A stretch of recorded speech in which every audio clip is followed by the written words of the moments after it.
तो चलिए शुरू करते हैं आज का सेशन नंबर 77 और आते हैं क्वेश्चन नंबर फर्स्ट पर। देखिएगा क्वेश्चन फर्स्ट क्या बोल रहा है, हाल ही में ओडिशा के नए मुख्यमंत्री कौन बने हैं। देखो अभी लोकसभा का इलेक्शन चल रहा था, ये सब लोग जान रहे थे, लेकिन किसी किसी राज्य में लोकसभा के साथ विधानसभा का भी इलेक्शन चल रहा था, जिसमें से कुछ राज्य जैसे आपके अरुणाचल प्रदेश हो गया, सिक्किम हो गया, ओडिशा हो गया, आंध्र प्रदेश हो गया, तो इन सारे राज्यों में विधानसभा का भी चुनाव चल रहा था। हमारे लिए इम्पोर्टेंट है क्योंकि वहाँ का सीएम चेंज हुए हैं या फिर वही सीएम दोबारा फिर से अपना टेन्योर संभालें, तो थोड़ा सा हम लोग देखते हुए चलेंगे और एक एक करके सेशन वाइज सारा सीएम के बारे में भी हम लोग देखेंगे। तो यहाँ पे देखो सवाल है, हाल ही में उड़ीसा के नए मुख्यमंत्री कौन बनाए गए हैं। तो उड़ीसा का जो मुख्यमंत्री बने हैं वो एकदम से नया चेहरा है और एक बहुत प्रसिद्ध पुराने चेहरे को पीछे छोड़ते हुए एक नया चेहरा आगे निकला है और इनका नाम क्या है, मोहन चरण मांझी। ठीक है, कौन है ये मोहन चरण मांझी जो है किसके जगह पर बने हैं, तो नवीन पटनायक जी की जगह पर बने हैं। नवीन पटनायक जो कि दूसरे सबसे लंबे समय तक सीएम रहने वाले व्यक्ति बन चुके हैं। पहले हम लोग थोड़ा सा उड़ीसा के बारे में और देखते हैं, उसके बाद फिर लोग चलते हैं नवीन पटनायक। बात करें उड़ीसा के बारे में तो 1 अप्रैल 1936 को 1 अप्रैल 1936 को उड़ीसा एक राज्य के रूप में बन करके आया था। और उड़ीसा की राजधानी कहाँ है, तो उड़ीसा की राजधानी है भुवनेश्वर। ठीक है, उड़ीसा की राजधानी में रहती है भुवनेश्वर। यहाँ का जो विधानसभा सीट है ये कितना है, 147। ठीक है, यहाँ का जो विधानसभा सीट है ये कितना है, 147। और यहाँ पर ये जो आपके मोहन चरण मांझी हैं ये बीजेपी पार्टी से हैं। ठीक है, और कितना सीट लाए हैं, तो ये लाए हैं 78 सीट, है ना। आप मेजोरिटी देख लो कि आधा कम से कम आधा से एक ज़्यादा होता है तो मेजोरिटी में काउंट हो जाता है। और बीजेपी यहाँ पे कितना सीट प्राप्त किया है, 78। और इस तरीके से बीजेपी का जो आखिरी प्रत्याशी था वो यहाँ पे क्या बना है, तो आपका सीएम बना है। अगर और देखिए यहाँ पर, अगर और हम लोग यहाँ पे देखें कि उड़ीसा में जो है आपका लोकसभा का सीट कितना है, तो ये हो जाएगा आपका 21। अभी चर्चा में रहा था क्योंकि यहाँ पे इलेक्शन हुआ था। उड़ीसा को पहले उत्कल के नाम से भी जानते थे और आपका कलिंग के नाम से भी जानते थे। ठीक है, और अगर देखें तो भारत का सबसे बड़ा हॉकी स्टेडियम, क्रिकेट स्टेडियम नहीं, हॉकी स्टेडियम कहाँ है, तो भारत का जो सबसे बड़ा हॉकी स्टेडियम है ये आपका उड़ीसा में ही है। ठीक है, और इसका नाम क्या है, इसका नाम है Birsa Munda hockey stadium. Birsa Munda hockey stadium हो जाएगा आपका, इस चीज़ को याद रखोगे। जैसे और अगर देखें तो उड़ीसा का एक आपका नृत्य, ठीक है, ओडिसी, इसको किस चीज़ का दर्जा दिया गया है, तो शास्त्रीय नृत्य का दर्जा किसे दिया गया है। तो ऐसे तो बहुत सारे नृत्य हैं लेकिन उड़ीसा का ओडिसी भी हो जाएगा। और एक यहाँ का जो भाषा है उड़िया, ठीक है, इसको आपका शास्त्रीय भाषा का भी दर्जा दिया गया है। और कभी कभी ईयर पूछ लेता है कि कब दिया गया है, तो ये हो जाएगा आपका 2014 में। तो ये हुआ आपका उड़ीसा से जुड़ा हुआ कुछ एडिशनल फैक्ट। अगर और भी देखें तो उड़ीसा में एक झील, ठीक है, यहाँ पर देखना उड़ीसा में एक झील है और जो इम्पोर्टेंट है कौन सा झील है, तो ये हो जाएगा आपका चिल्का झील ना। उड़ीसा का एक चिल्का झील है, तो इम्पोर्टेंट तो इसलिए भी है क्योंकि एक खारे पानी की सबसे बड़ी झील है। लेकिन दूसरा इम्पोर्टेंट क्या है कि अगर बात करें रामसर स्थल के बारे में, ठीक है, जो एक वेटलैंड होता है, भारत का सबसे पहला रामसर स्थल कौन सा था, तो ये आपका चिल्का झील था। भारत का सबसे पहला रामसर स्थल कौन सा था, ये आपका चिल्का झील था। इसको आप याद रखिएगा। चलो अब थोड़ा सा यहाँ पे देखते हैं यहाँ के सीएम के बारे में। ठीक है, जैसा कि आप फिगर में देख पा रहे हो, ये है उड़ीसा के फॉर्मर चीफ मिनिस्टर और बहुत प्रसिद्ध चीफ मिनिस्टर। ठीक है, इनका कार्यकाल, इनका टेन्योर अपने आप में बहुत प्रसिद्धि बना रहा था। चलो थोड़ा सा देखते हैं इनके बारे में। इनका नाम क्या हो जाएगा, तो ये हो जाएंगे नवीन पटनायक साहब, नवीन पटनायक। ठीक है, क्यों बहुत ज़्यादा चर्चित थे, सबसे पहले तो ये 2000 ईस्वी में सीएम का पद संभाले थे और अब जाकर के ये समझ लो कि रिटायर हो गए या फिर कह लो कि हार गए, इसलिए रिटायर हो गए। इनका भी एक अच्छा खासा एज हो रहा है, आई थिंक मे बी 74 इनका ईयर हो रहा है। ठीक है, तो ये लगभग कितने साल तक शासन किए या फिर कितने साल तक ये मुख्यमंत्री रहे, तो ये हो जाएगा 23 साल। ठीक है, 23 साल कुछ दिनों तक, 23 साल ये कुछ दिनों तक आई थिंक 139 डेज तक ये क्या रहे थे, तो सीएम रहे थे। और भारत के दूसरे सबसे लंबे कार्यकाल वाले ये मुख्यमंत्री बन गए। दूसरे तो पहले वाले कौन थे, पहले वाले थे प्रेम सिंह तमांग नहीं, पवन चावलिंग, ठीक है। पहले वाले कौन थे? पवन चावलिंग। और ये कहाँ के सीएम थे? ये थे सिक्किम के। इनका सबसे लंबा कार्यकाल रहा है। आपसे सवाल करता है ना कि भारत का सबसे लंबा कार्यकाल पूर्ण करने वाला मुख्यमंत्री कौन है? तो सिक्किम का मुख्यमंत्री पवन चावलिंग। दूसरे नंबर पे कौन आते थे? तो दूसरे नंबर पे पहले आते थे वेस्ट बंगाल के सीएम, और इनका नाम क्या था? ज्योति बसु। ज्योति बसु, ठीक है। लेकिन ज्योति बसु का रिकॉर्ड कौन तोड़ा? नवीन पटनायक जो है ये ज्योति बसु का रिकॉर्ड तोड़कर दूसरे सबसे लंबे टेन्योर वाले मुख्यमंत्री बन गए। और ये कौन है? यही है आपके उड़ीसा के नए सीएम मनोज मांझी। अगर बात करता है कि गवर्नर कौन है, ठीक है, गवर्नर से भी सवाल बनते हैं कि उड़ीसा के गवर्नर, जिनको हम लोग हिंदी में क्या बोलते हैं? राज्यपाल। गवर्नर कौन है? तो गवर्नर है रघुवर दास, ठीक है। गवर्नर है रघुवर दास। और यहाँ से एक बहुत अच्छा सवाल आपके लिए बन रहा है कि रघुवर दास अभी उड़ीसा के गवर्नर हैं, बट ये किसी राज्य के मुख्यमंत्री भी रहे हैं, ठीक है। और आप बताना कमेंट करके कि ये किस राज्य के मुख्यमंत्री रहे, ठीक है। वो आसपास वाले राज्य के लिए, जैसे उड़ीसा के आसपास वाले राज्य के लिए हो जाएगा। अपना आंसर यहाँ पे क्या हो रहा है? तो देखो हमारा आंसर यहाँ पे हो जाएगा। क्वेश्चन क्या था? उड़ीसा के नए मुख्यमंत्री कौन बनाए गए हैं? ये हो जाएगा मोहन चरण मांझी। चलिए आते हैं क्वेश्चन नंबर 2 पर। देखिएगा क्या बोल रहे हैं? भारतीय संविधान के अनुच्छेद 80 के अनुसार राज्यसभा की अधिकतम शक्ति कितनी है? राज्यसभा क्या होता है? तो जैसा हम लोग को पता है कि हमारे देश में जो भी लोकतांत्रिक देश है वहाँ शासन व्यवस्था कैसे चलता है? तो तीन प्रमुख पिलर होते हैं, विधायिका, कार्यपालिका एंड आपका न्यायपालिका। विधायिका कानून बनाएगा, कार्यपालिका उसको इम्प्लीमेंट करवाएगा, और न्यायपालिका जब दोनों में कोई गड़बड़ी होगी तब एंट्री किसकी होती है? तो ये होती है आपकी न्यायपालिका की। तो हमारे यहाँ कानून कैसे बनेगा? तो कानून बनाने के लिए मेजर 2 बॉडी होते हैं। कौन कौन? तो एक होता है आपका संसद और एक होता है आपका विधानमंडल। संसद किसके लिए कानून बनाएगा? तो ये बनाएगा पूरे देश के लिए कानून बनाएगा, जबकि विधानमंडल जो है पर्टिकुलर एक राज्य के लिए ये कानून बनाता है और उसी राज्य में उस कानून का इम्प्लीमेंटेशन होता है। अब आ जाए यहाँ पे, ये देख रहे हो आप फिगर, तो ये है हमारा संसद भवन, ये है हमारा विधायिका कार्यालय जहाँ पर हमारे लिए कानून बनते हैं। तो यहाँ पे आप देखो, यहाँ पे आपको 2 फिगर आउट हो रहा होगा, एक ये वाला और एक आपका ये वाला। ये क्या है?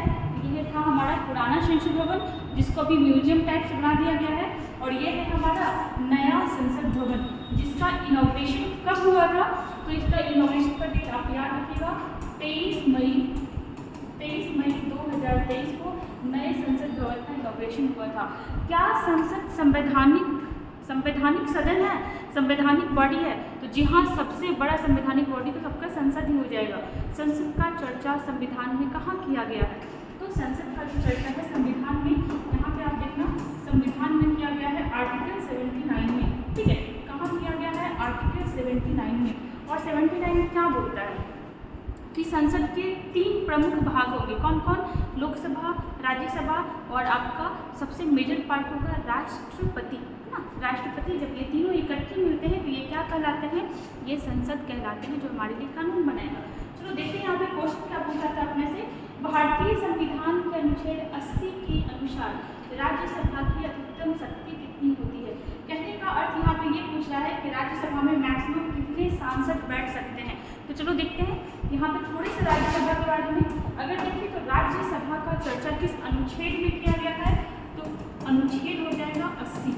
अनुच्छेद 80 में राज्यसभा का चर्चा किया गया। राज्यसभा को राज्यसभा भी कहते हैं और क्या कहते हैं? तो उच्च सदन कहते हैं, ठीक है, उच्च सदन कहते हैं। क्या राज्यसभा कभी विघटित होता है? तो राज्यसभा कभी विघटित नहीं होता है। विघटित मतलब जैसे देखो अभी लोकसभा का चुनाव हुआ, तो अभी क्या हुआ? अभी जो पुराना संसद था वो डिमोलिश, मतलब पुराना जो आपका चल रहा था, टेन्योर चल रहा था, वो खत्म हो गया और 24 जून से नया सरकार संसद भवन में बैठेगा। लेकिन राज्यसभा आपको इस टाइप का कभी नहीं रिटायरमेंट देखेगा, आपको कभी पता भी नहीं चलेगा कि राज्यसभा का चुनाव हो रहा है, क्योंकि वहाँ पे क्या होता है ना कि प्रत्येक 2 वर्ष में 1/3 सांसद रिटायर होते जाते हैं और उतने ही आते जाते हैं, ठीक है। मतलब आप कह लो लोकसभा का कार्यकाल कितना होता है? 5 साल का, लेकिन राज्यसभा का कोई परमानेंट कार्यकाल नहीं होता है, वो कंटिन्यू चलते रहता है। राज्यसभा में बैठे हुए व्यक्तियों का कार्यकाल होता है, और कितना कार्यकाल होता है? 6 साल, ठीक है। राज्यसभा में जो व्यक्ति बैठता है जिसको हम लोग क्या देंगे? राज्यसभा सांसद। और राज्यसभा सांसद का टेन्योर कितना होता है? तो ये होता है आपका 6 6 वर्ष। और एक चीज़ और याद रखिएगा कि राज्यसभा में प्रत्येक 2 वर्ष में कितने, तो प्रत्येक 2 वर्ष में 1/3 सांसद जो हैं ये क्या होते जाते हैं, ये आपके रिटायर होते जाते हैं और इतने ही सांसद फिर से क्या होता है, तो इतने ही सांसद वापस आते जाते हैं। ठीक है, इस चीज़ को आप याद रखिएगा। अब यहाँ पे सवाल था हमारा कि राज्यसभा में मैक्सिमम कितने मेंबर हो सकते हैं। तो मैक्सिमम मेंबर जो है आपकी राज्यसभा में ये कितने हो सकते हैं, तो ये हो जाएगा आपका 250। ठीक है, ये क्या हो जाएगा मैक्सिमम। लेकिन वर्तमान में कितना है, तो वर्तमान में है आपका 245। ठीक है, वर्तमान में कितना है 245। अब यहाँ 245 से भी एक आंकड़ा निकल के आता है, कौन सा आंकड़ा, तो देखिएगा 250 जो है ना, तो 250 का इलेक्शन नहीं होगा, 250 का इलेक्शन नहीं होगा। इसमें से 12 जो है ये राष्ट्रपति के द्वारा मनोनीत किए जाएंगे, राष्ट्रपति के द्वारा चुन लिए जाएंगे। और यहाँ पे 12 के बाद कितना बचा, यहाँ पे देखो 238 बचेगा ना, 238। तो जो 238 है इनका क्या होता है, तो इनका होता है निर्वाचन। ठीक है, अभी हम आपको प्रॉपर डेटा का बताएं, अभी कितने हैं, तो अभी है 245। तो यहाँ पे थोड़ा सा और देखते हैं, अभी है 245। तो इसमें से 12 कहाँ से आएंगे, तो मनोनीत होकर के, मनोनीत समझते हो, राष्ट्रपति को लगेगा कि जो भी व्यक्ति कला, साहित्य, खेल वगैरह में आगे है उनको राज्यसभा में लाना चाहिए, उससे उस चीज़ को वो प्रमोट कर पाएंगे, तो राष्ट्रपति उनको नॉमिनेट कर देता है ना। जैसे बहुत सारे, जैसे सचिन तेंदुलकर जी हो गए, जैसे बड़े बड़े लोग वहाँ पे पहुँचते हैं। 12 हो गए, बाकी कितना बचा, 233 बचेगा ना। हाँ, अब 233 जो है ये इलेक्ट होकर के आते हैं, और ये कहाँ से आते हैं, तो ये स्टेट से आते हैं, और कहाँ से आते हैं, यूटी। अब देखो कुछ बच्चा बोल रहा था कि यूटी समझ में नहीं आता, अब क्या बोलती है, यूटी मतलब होता है यूनियन टेरिटरी। ठीक है, ये सब बच्चों वाला सवाल है, 5-6 से बच्चा सब जानता है। यूनियन टेरिटरी मतलब केंद्र शासित प्रदेश, संघ शासित प्रदेश, मतलब जिस भी सरकार का शासन दिल्ली में चल रहा हो, केंद्र में चल रहा हो, वही सरकार उस उक्त क्षेत्र पे शासन करेगा, काम करेगा। अब यहाँ पे लिखिएगा यूटी, यूटी से कितने लोग आते हैं। ठीक है, तो यहाँ पे थोड़ा सा देखो, बहुत अच्छा डेटा है, आपको कहीं पे एक साथ लिखा हुआ नहीं मिलेगा। जम्मू कश्मीर से राज्यसभा में कितने सांसद जाते हैं, तो ये हो जाएगा आपका 4। ठीक है, उसके बाद एक और देखो, दिल्ली से राज्यसभा में कितने सांसद जाते हैं, 3। और एक है आपका पुदुचेरी। ठीक है, इसको बहुत लोग पौंडीचेरी बोलते हैं, नाम चेंज हो गया, पुदुचेरी हो गया है।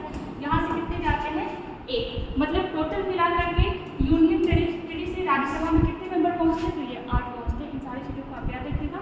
अगर और देखें तो ये जो आपका राज्यसभा का जो गठन था ये कब हुआ था, तो राज्यसभा का ये सवाल बनता है कि राज्यसभा का जो गठन था ये कब हुआ था। तो यहाँ पे देखिएगा, गठन और बैठक में अंतर होता है। गठन जो है ये हो जाएगा 3 अप्रैल 1952। ये क्या हुआ था, तो ये हुआ था आपका गठन।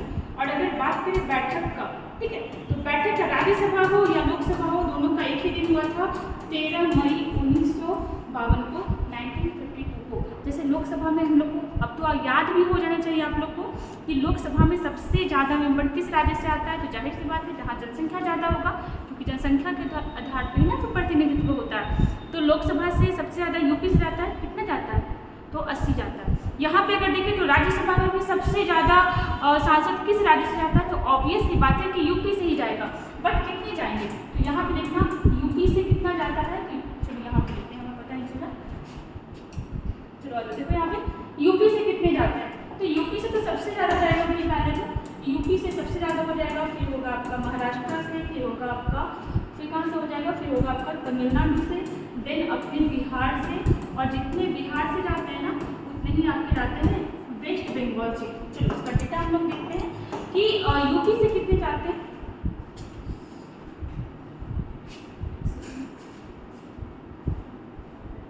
देखना यहाँ पे यूपी से कितने जाते हैं, देखना यहाँ पे यूपी से जो है आपके 31 जाते हैं, यूपी से आपके 31 जाते हैं, महाराष्ट्र से आपके 19 जाते हैं, तमिलनाडु से 18 जाते हैं, और आपके बिहार और वेस्ट बंगाल से कितने जाते हैं, तो ये जाते हैं 16। और देखो आपको इतना तो याद ही रखना चाहिए, क्योंकि अब कंपटीशन टफ हो गया, आपसे ज़्यादा वाला नहीं पूछेगा। अब क्या करता है ना, क्रम सजाने के लिए देता, तो आपको इतना याद रखना, 2-4 बार पढ़ लोगे ना या किसी को पढ़ा दोगे तो याद हो जाएगा। अब देखो एक चीज़ और तो आपको याद करवा रहे, सारा याद रखने का जो होती है जो चर्चित रहता है ना उसको आपको याद रखना ही पड़ेगा। अगर बात करें नॉर्थ ईस्ट के बारे में, है ना, तो नॉर्थ ईस्ट में कितने राज्य हैं, नॉर्थ ईस्ट में 7 राज्य हैं, जिसको हम लोग क्या बोलते हैं 7 सिस्टर्स का संख्या दिया जाता है। अब देखो इसको याद करना कितना आसान होगा। तो अभी आपको दोबारा में इतना नाम नहीं लिखने, बहुत टाइम लगने वाला है। तो आपको बस नॉर्थ ईस्ट में याद रखना ना क्या कि असम जो राज्य है इसका जो राज्यसभा सांसद होता है कितना होता है, ये होता है 7, ठीक है। असम का 7 होता है, बाकी जितने भी नॉर्थ ईस्ट के राज्य बचे, ठीक है, वहाँ कितने होते हैं, वहाँ 1 होते हैं। आपसे पूछेगा अरुणाचल प्रदेश 1, नागालैंड 1, मणिपुर, मिजोरम, मेघालय, त्रिपुरा, असम को छोड़ के कितना हो जाएगा, 1 हो जाएगा। तो आप बहुत ही आसानी से याद रख सकते हो। एक और राज्य का होता है, कौन सा, तो गोवा में भी राज्यसभा सांसद कितने होंगे, बस, ठीक है। आप इतना याद रखोगे। अपना आंसर क्या होगा, क्या हो जाएगा, मैक्सिमम क्षमता ना तो हो जाएगा आपका 250। बहुत टाइम लग गया इस क्वेश्चन में। चलिए आगे चलते हैं। क्वेश्चन नंबर 3 देखना, झारखंड राज्य के पहले मुख्यमंत्री कौन थे। आज मुख्यमंत्री वाला 3 क्वेश्चन आ रहा है झारखंड राज्य के। तो देखो झारखंड का निर्माण ही कब हुआ था, तो आप कह सकते हो ना कि बिहार का जो बहुमूल्य एरिया था, दक्षिणी भाग था, उसको विभाजित करके क्या बना दिया गया, झारखंड बना दिया गया। झारखंड का निर्माण कब हुआ था, तो झारखंड का जो निर्माण हुआ था ये हुआ था 15 नवंबर 2000 ईस्वी को झारखंड का निर्माण हुआ था। झारखंड की राजधानी कहाँ है, तो झारखंड की राजधानी है रांची, ठीक है। अपना पड़ोसी राज्य है, अपना ही अंग था जो कि अब उनसे अलग हो गया। अगर बात करें झारखंड में कितने जिले हैं, तो झारखंड में आपके 24 जिले हैं। कितने जिले हैं, 24।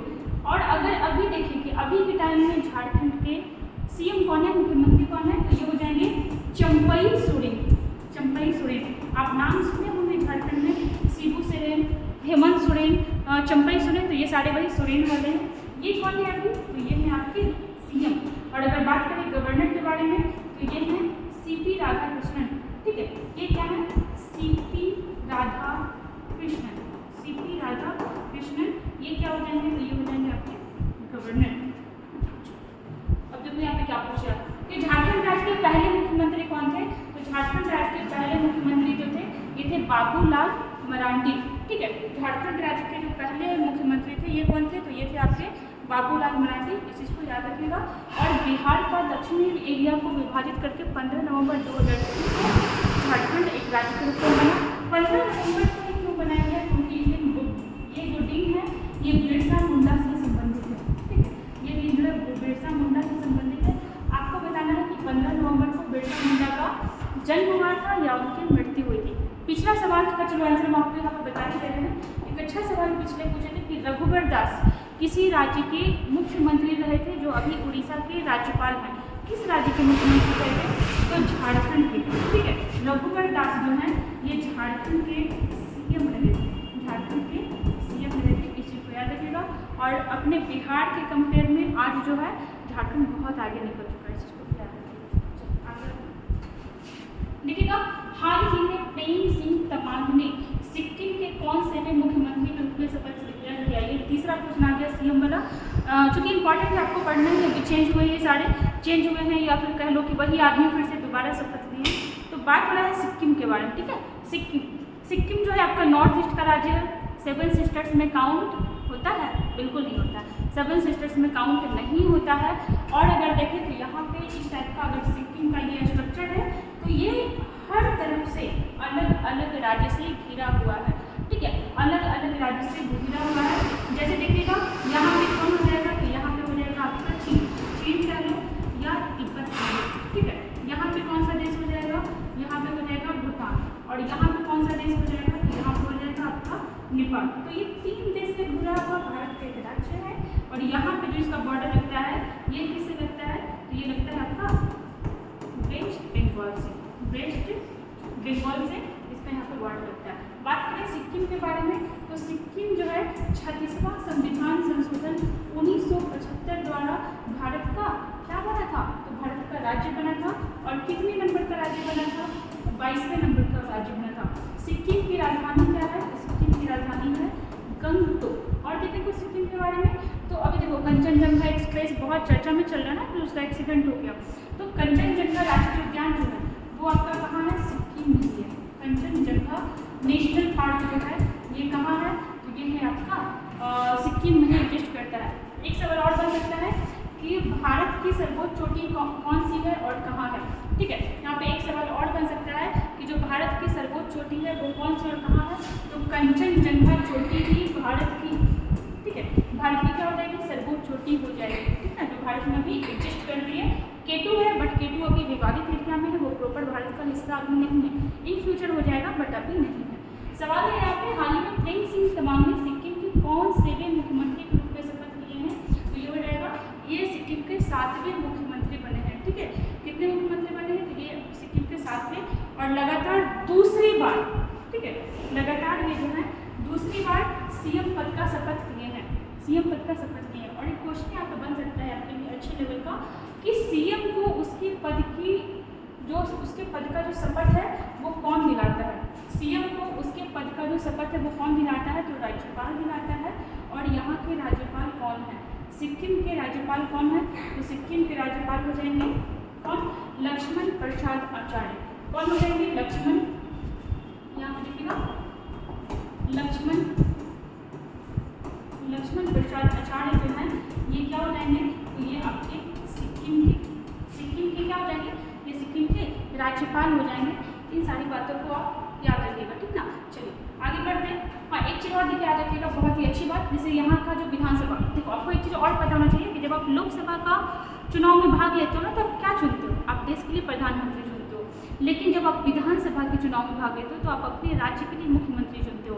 तो विधानसभा सीट यहाँ कितना है, जिसमें ये जो आपके सिक्किम के CM बने हैं प्रेम सिंह तमांग, तो ये हो जाएगा विधानसभा सीट जो है यहाँ का 32, ठीक है, 32 है विधानसभा सीट।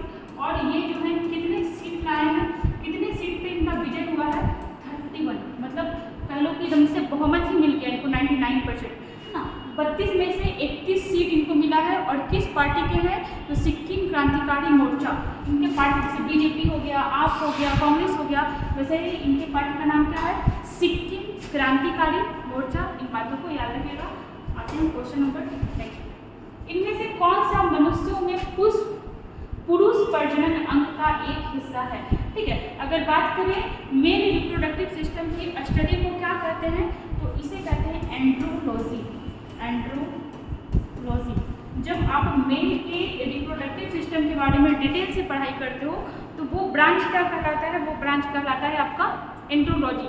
और ये क्वेश्चन जैसे एग्जाम में आया हुआ, आई थिंक NTPC वगैरह में कुछ रीजनिंग टाइप से ये बना हुआ क्वेश्चन आया हुआ था। अब यहाँ पे सवाल कर रहा है कि मनुष्य में पुरुष प्रजनन अंग का एक हिस्सा है, तो देखिएगा यहाँ पे अंडाशय, जिसको इंग्लिश में हम लोग क्या बोलते हैं, ओवरी, है ना, ओवरी, जिसमें किसका निर्माण होता है, ओवम का निर्माण होता है या ओवा का निर्माण होता है। तो ये जो है आपका फीमेल ऑर्गन है, ठीक है, फीमेल रिप्रोडक्टिव ऑर्गन है। नेक्स्ट देखिएगा गर्भाशय नाल, ये भी हो जाएगा, देखो गर्भ वगैरह जहाँ भी जुड़ा हुआ रहेगा ना, तो आप याद रखना पहले ही ये सब महिला से जुड़ा हुआ है, तो गर्भाशय नाल हो गया या गर्भाशय हो गया, ये फीमेल का हो जाएगा। लेकिन नेक्स्ट में देखिएगा शुक्र वाहिका, ठीक है, ये जो आपका शुक्र वाहिका है ये क्या हो जाएगा, ये होगा मेल रिप्रोडक्टिव ऑर्गन। और मेल रिप्रोडक्टिव में मोस्ट सारे ऑर्गन तो इंपॉर्टेंट ही होते हैं ना, एक बहुत इंपॉर्टेंट है टेस्टिस, जिसको हिंदी में हम लोग क्या कहते हैं, विजन, जो पेयर में होता है, एक पेयर होता है, और ये निर्माण क्या करता है, तो ये स्पर्म जो बनता है मेल में वो कहाँ बनता है, तो टेस्टिस में बनता है। एक आध क्वेश्चन और लाएंगे और इसके लिए फिगर का भी जरूरत है, तब उसको ज़्यादा अच्छे से एक्सप्लेन किया जा सकता है, ठीक है। यहाँ पे आप आंसर लगा लो, शुक्र वाहिका जो है जहाँ पे शुक्राणु वगैरह का निर्माण होता है, रहता है, वो आपका मेल रिप्रोडक्टिव ऑर्गन है। नेक्स्ट आइएगा, देखिएगा किसी वस्तु की अस्थिर अवस्था में या गति की अवस्था में परिवर्तन रोधकता प्रवृत्ति क्या कहलाती है। कहने का मतलब यही है, एकदम नॉर्मल सेंटेंस, कि कोई भी वस्तु जिस अवस्था में रहती है वह उसी अवस्था में रहना चाहती है। अगर उस पर कोई बाहरी बल लगता है तो वो भी अपोज में बल लगाती है, और इस बल को क्या कहा जाता है, तो इसे कहा जाता है इनर्शिया। इसे क्या कहा जाता है, जड़त्व। मतलब कि वो अस्थिर रहना चाहती है, वो अपने जगह पर अस्थिर होकर के, जड़त्व होकर के रहना चाहती है, इसी को कहते हैं हम लोग इनर्शिया। चलो आगे आ जाओ। हाल ही में मेक्सिको की पहली महिला राष्ट्रपति कौन बनी है। मतलब देख लो कि अभी तक भी ऐसे बहुत सारे देश हैं जहां महिला पहली बार राष्ट्रपति, पहली बार प्रधानमंत्री बन रही है। और आपको पता है मैक्सिको आपका किस कॉन्टिनेंट में पड़ता है, ये पड़ता है नॉर्थ अमेरिका में, है ना, USA के दक्षिणी भाग में पड़ता है। तो मैक्सिको में अभी पहली महिला राष्ट्रपति बनी है, और कौन बनी है, तो ये बनी है क्लाउडिया शिएनबाम, ठीक है। अगर और भी देखें तो यहाँ पे देखना, क्लाउडिया शिएनबाम बनी है मैक्सिको की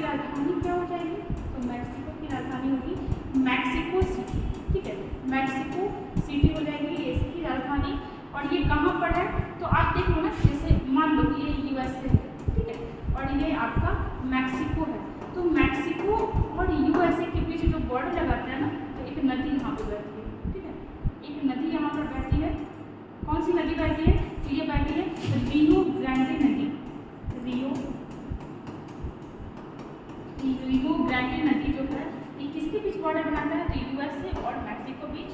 आंसर क्या हो जाएगा? Claudia Sheinbaum. लेकिन आपको याद रखना है कि अभी इनका शपथ ग्रहण नहीं हो रहा है, ठीक है। ये कब बनेगी या शपथ कब लेंगी? तो 1 अक्टूबर 2024 को ये राष्ट्रपति पद का शपथ लेंगे।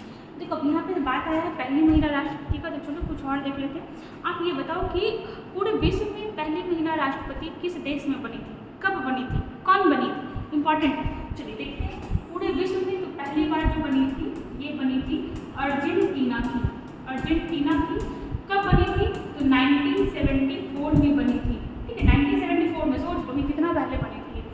और कब बनी थी? 1974 में। कौन बनी थी? तो ये बनी थी मारिया एस्तेला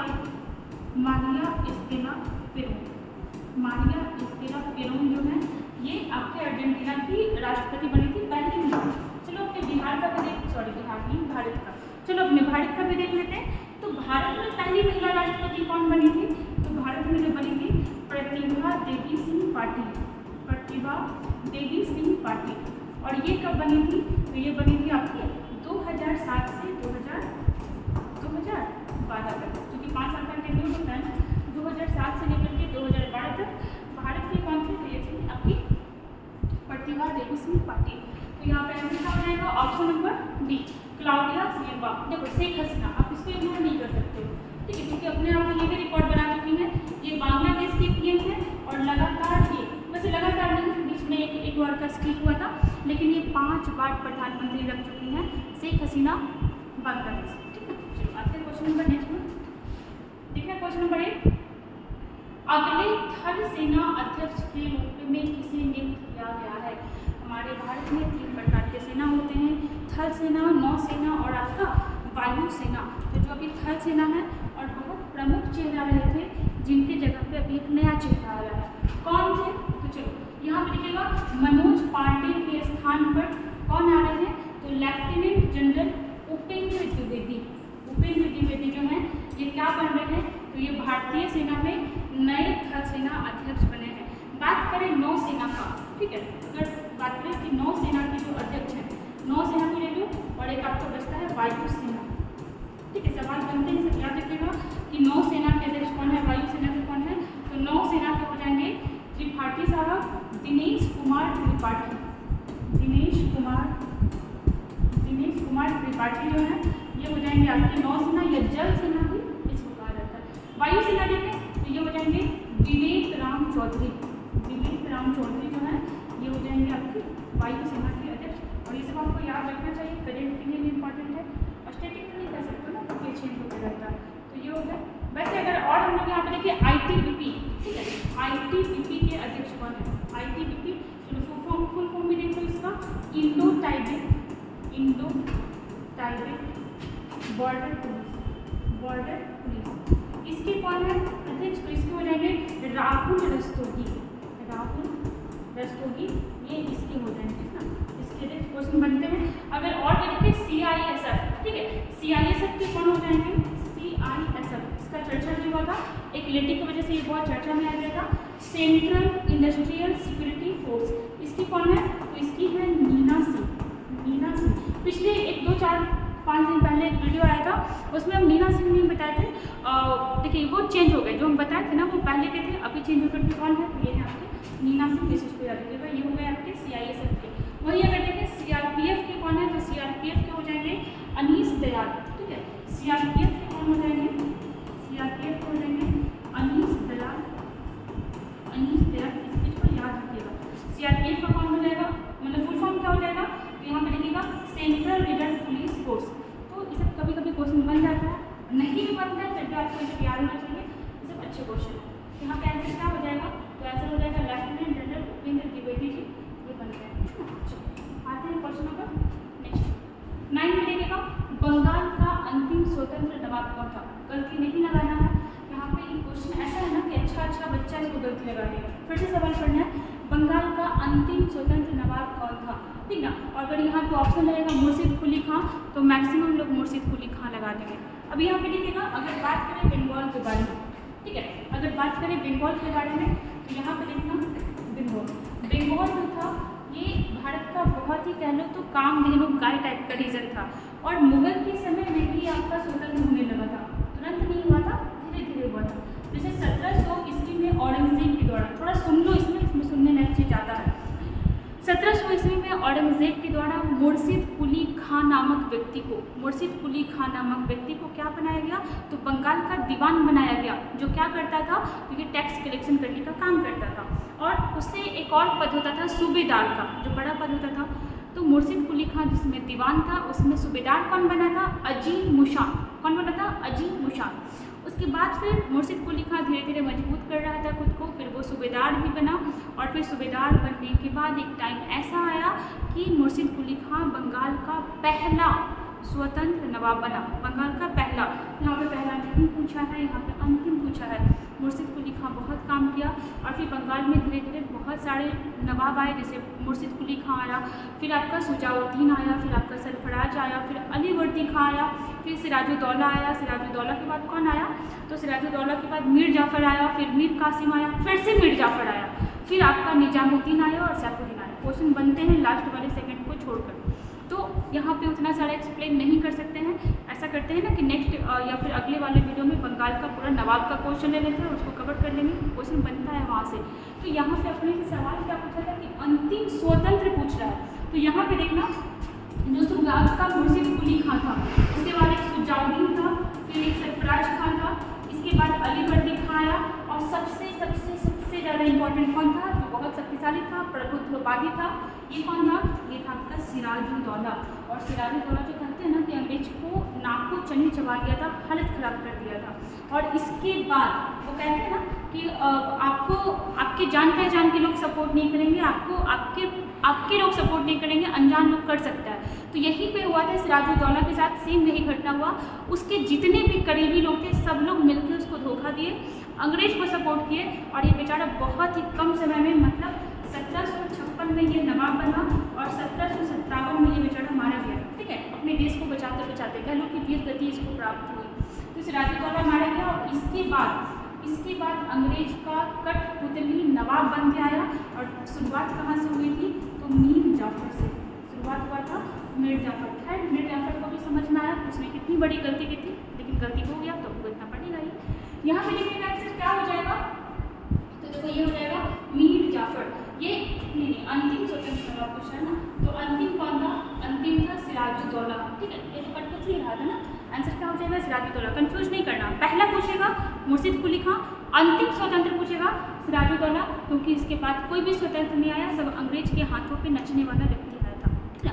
क्वेश्चन नंबर 10 क्या आता है, यहाँ पे देखना क्वेश्चन नंबर, अच्छा चलिए आज 9 क्वेश्चन है। बाकी ऐसे ही बने रहिए हमारे साथ। वीडियो अच्छा लगता है तो लाइक जरूर करिएगा, आप लोग देख के छोड़ देते हैं, थोड़ा बहुत शेयर भी कर दिया करिए, और हमारे साथ बने रहिए। मिलते हैं फिर नेक्स्ट